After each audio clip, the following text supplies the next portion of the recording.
উদাহরণ দিলে বুঝতে পারবেন। উদাহরণটা কি, মনে করেন একটা বাগানে টমেটোর লাগা আছে, টমেটোর পেকে গেছে, এত সুন্দর দেখে, দেখতেই মজা লাগছে টমেটো। এখন একজন ছেলে ওই টমেটোর খাওয়ার জন্য বেড়া ভেঙে ঢুকতে যাবে, এমন সময় তার মালিক ডাক দিচ্ছে, এই কে আছো? সঙ্গে সঙ্গে ওই বাচ্চাটি ঘুরে গেল। আর একটি গরু ওই বেড়া দিয়ে ঢুকছে, মালিক আবার হাঁকাচ্ছে, এই গরু। গরু শুনলো। এই বাচ্চা যতটা শুনতে পেয়েছে গরুটাও শুনতে পেয়েছে।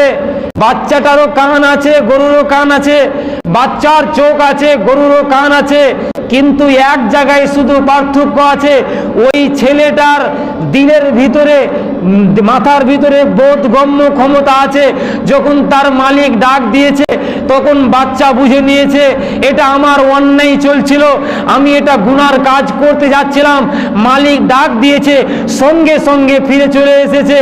গরুর ভিতরে বোধগম্য ক্ষমতা নাই, গরুকে হাঁকিয়ে হাঁকিয়ে চিল্লে চিল্লে গলা বসিয়ে দিল, গরু ঘুরলো না।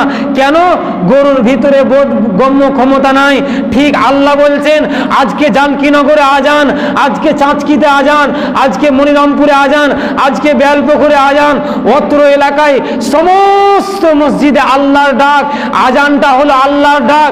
আল্লাহ বলছেন, হাইয়া আলাস সালাহ, এসো এসো তোমরা নামাজের দিকে, হাইয়া আলাল ফালাহ, কামিয়াবি নিয়ে যাও, হাইয়া আলাস সালাহ, নামাজের দিকে এসো, হাইয়া আলাল ফালাহ, কামিয়াবি নিয়ে যাও, সফলতা নিয়ে যাও। আল্লাহর ডাক শুনে যতজন মসজিদে ঢুকলো এরা হচ্ছে প্রকৃতপক্ষে মানুষ, আর যতজন আল্লাহর ডাক শুনে মুখ ফিরিয়ে নিল এরাই হলো সমাজের জঘন্যতম পশু।